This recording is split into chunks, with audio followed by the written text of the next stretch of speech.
Պարոն վարչապետ, ուզում եմ նշեք Հաջիևի եւ Արմեն Գրիգորյանի հետ հանդիպման նախաձեռնությունը Հայաստանին է եղել թե Բաքվին։ Դուք երեք ասացիք, որ այդ հանդիպման ընթացքում այդ հանդիպումը նաև միտված է եղել կառավարելու պատերազմի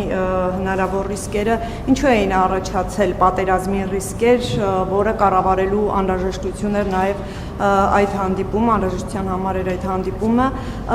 Ձեր հայտարարություններից երեկվա ազգային ժողովից տերության հասկացվեց, որ այդ հանդիպման օրակարգը եղել է Հայաստանի նաև Հայաստանի ներքաղաքական իրավիճակը, ընտրությունները եւ ընտրությունների արդյունքները, նաև եթե ճիշտ ենք հասկացել, ասեք, եթե ոչ ուղղեք, որ այդ հանդիպման ընթացքում Հայաստանի դիրքորոշումը եղել է այն, որ այն կես միլիոնից ավելի քաղաքացին, որ ձայն է տվել ընդդիմությանը, իր ընտրությունը կատարել է ընտրակաշառքով եւ դա ամենևին ձեր ասած այդ Ղարաբաղյան շարժումը շարունակելու շրջանակում չի եղել, արդյոք նման բացատրություն է ներկայացվել Բաքվի կողմին, եթե այո, դուք ինչպես եք վերաբերվում դրան, այսինքն նորմալ է, երբ Հայաստանը իր ներքաղաքական կյանքը քննարկում է Բաքվի հետ, սա արդյոք նվաստացուցիչ չեք համարում պետականության տեսանկյունից։ Նախ ես եմ Արմեն Գրիգորյանին հանձնարարել, որպեսզի Ադրբեջանի իր գործընկերոջ հետ քննարկի կա արդյոք հետաքրքրություն, այսինքն շոշափիդման հանդիպման անհրաժեշտություն կա, թե ոչ։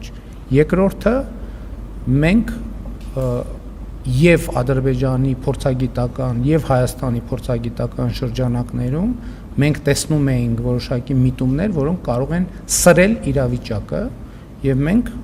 ինչպես եւ պարտավոր ենք զբաղված ենք իրադրության կառավարման։ Մենք ոչ մեկին ոչ մի բացատրություն չենք տվել, մյուս կողմից դիվանագիտական հիմնական աշխատանքը աշխարհի բոլոր երկրների հետ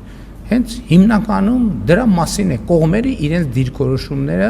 իրար համար պարզաբանում են եւ մտահոգությունները իրար համար պարզաբանում են։ Այսինքն որ ցանկացած X2 երկրի ներկայացուցիչ, որ հանդիպում են,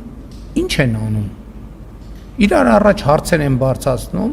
դիրքորոշումները պարզաբանում են, որպեսզի այդ դիրքորոշումները երրորդ կողմերի կամ մամուլի կամ այլ միջոցների միջոցով չստացվեն։ Այսինքն դա այն ինչ որ դուք անվանում եք նվաստացուցիչ, ոչ մի բանի բացատրություն չի տալիս, բայց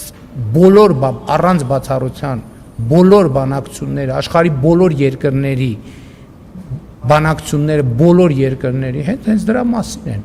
Միմյանց դիրքորոշումները, ռազմավարությունները, պլանները եւ միմյանց մտահոգող հարցերը բարձրացվում են։ Ինչու՞ միայն այդ հարցերը, այդ թվում անազատության մեջ գտնվող անձանց հետ կապված հարցեր են բարձրացվել, այդ թվում սահմանային իրադրության կառավարման հետ կապված հարցեր են բարձրացվել, տասնյակ հարցեր։ Այսինքն այն ինչ որ մենք բոլոր հարևանների հետ քննարկում ենք առանց բացառության։ Այսինքն տարբեր հարևանների հետ տարբեր ֆորմատներ կան քննարկելու։ Հիմա ընտրությունների գիշերը ես հեռախոսազրույց եմ ունեցել Վրաստանի վարչապետի հետ եւ քննարկել ենք ամենատարբեր հարցեր, տնտեսական, քաղաքական եւ այլն եւ այդպես շարունակ։ Այսինքն այդ է դիվանագիտությունը, որ դու հաղորդակցվում ես մարդկանց հետ։ Դիվանագիտության բացակայությունը հաղորդակցության բացակայություն։ Մենք մեր ներքաղաքական կյանքը որևէ մեկի հետ չենք կնորոշում, բայց մյուս կողմից մենք ամբողջ աշխարհում հետ այդ թվում ընտրությունների քաղաքական հետևությունները եւ ընտրություններին հետևող ռազմավարությունները բոլոր մեր միջազգային գործընկերներին առանց բացառության կիսում։ Եվ դա նորմալ պրակտիկա է, շատ նորմալ պրակտիկա է։ Այսինքն, երբ որ դուք ասում եք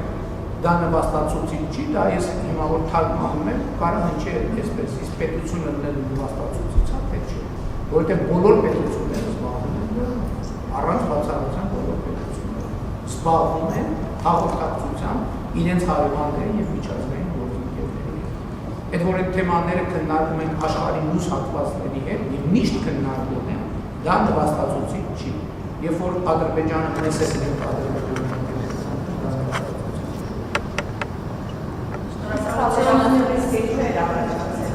պատերազմը որ կարող է եւ կարող է որ կարող է լարել որովհետեւ երբ կարող է Ադրբեջանը մենք այդ թեմաները ովքեր դերել են եւ նպատակով են տարածաշրջանային իրավիճակը նորել, որտեղ նրանք մարիոնետ են նրանց ձեռքերում, ուզում են տարածաշրջանային իրավիճակը նորել։ Եվ աշխատեն որ չզարվի։ Եվ մենք աշխատել ենք որ չզարվի եւ չի զարվել տարածաշրջանային։ Հաջորդ հարցը ինչպես նախորդ